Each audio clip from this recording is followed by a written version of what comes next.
Alright, so this is a review of the SPC Camber bolts for the STI. I've used it about once, and when I first installed it, I kind of had the hardest time figuring out actually how to use it.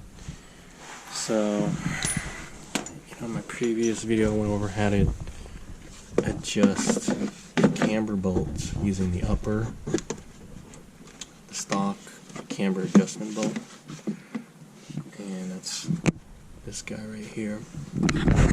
This guy, once you remove the lower strut bolt, and you kind of have to think about what you want to do, what you want the bolt to do. So if you want more, let me demonstrate here real quick.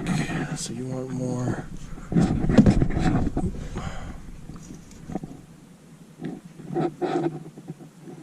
if you want more positive camber, you're going to want it to go, you see that part in there?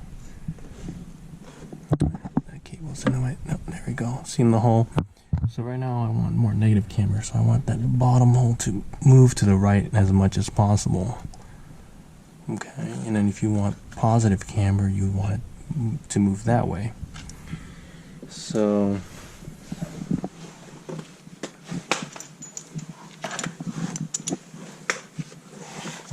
if you take a look at the bolt, it's going to go in like that. And if you want more negative camber, remember how we said we wanted this inner metal part to go this way?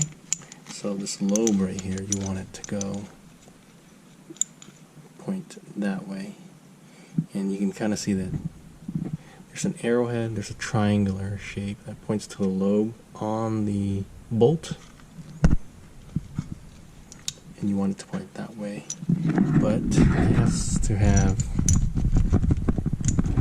this little washer is very important too, because it has a little tab that the bolt pushes against. So if you want the lobe going this way, then you need this little tab to push the bolt this way too. So the tab has to be on the opposite side.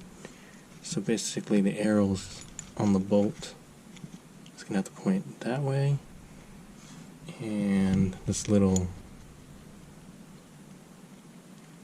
tab for the washer needs to point that way as well. And that's how we're going to get more negative camber. So my friend who was running only the stock camber bolt, I believe he was able to get negative 1.3 or 1.5. When I used both of these together, I was able to get negative 2.3, and it works pretty well, except for the fact that when I first got these, the nut did not thread in all the way. It started getting a lot of resistance, and what I ended up having to do was using a tap and die set to remount the freshly made camber bolt, which is kind of weird. I had two sets of these, and they both had the same problem, so I don't know if it's a manufacturing defect or what. But yeah, if you get these, they're like $20. Make sure you have a tap and die set. Otherwise, they work pretty well. And that's it.